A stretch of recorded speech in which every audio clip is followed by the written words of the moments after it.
was the question? The question was, what was it like in Tokyo when it was a silent stadium? Oh, it was There was no awful. clapping. It was awful. I did not like that. I mean, it was a mental type of competition because there's no one watching, and it's my first Olympics there, and I was like, what the heck?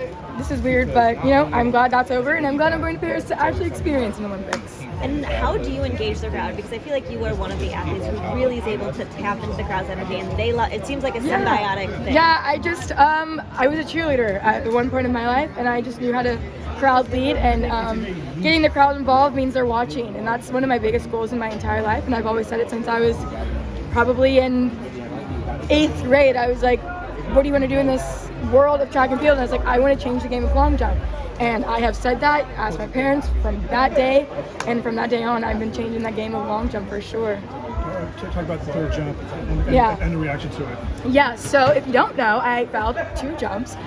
And it was honestly one of the scariest moments of my career, but I did not let that get to my head. I had to stay focused, I had to stay present, and I just allowed myself to, embrace it, and, whatever happens, happens after that. And I went back, I moved back half a shoe, and I was like, okay, let's go. And I took it with ease. I did not push very hard. I just wanted to get on the board and I didn't even want to get on the board, honestly. I just hoped I'd get on the back of the board. And, I ended up getting on the board, dead center, 667 or something like that, 664. Yeah, I haven't jumped like that in a very long time, but at least it got me in the finals. And I had to work my way up from there. That was a lot of emotions.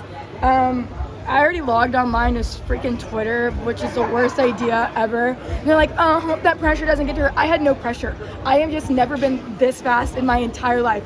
Coach was out there, he's like, T, I have never seen you this fast. So it's like, I am still working on perfecting my craft. I am not at the perfect peak right now. My peak is not for now, it's for in a month. So dealing with that stuff, trying to get that rhythm back, trying to be on my own zone, be in my own world. And now we're gonna go back to practice and, do me. After that kind of like tumultuous first few jumps, making sure you had those 3 extra jumps and then jumping 7, does that kind of give you confidence that no matter what happens in Paris, you're gonna be able to like work through it? Yeah, no, I definitely, I don't think I'm ever gonna have a competition like that ever again. I think a lot of, a couple days ago, I have some bumps and bruises. I'm almost positive I have a heel fracture, and every time I got out the pit, I was limping, and I was trying so hard not to limp.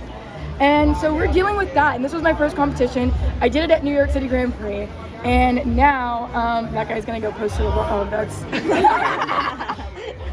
this was my first competition back that I was dealing with this, and I ended up changing spikes.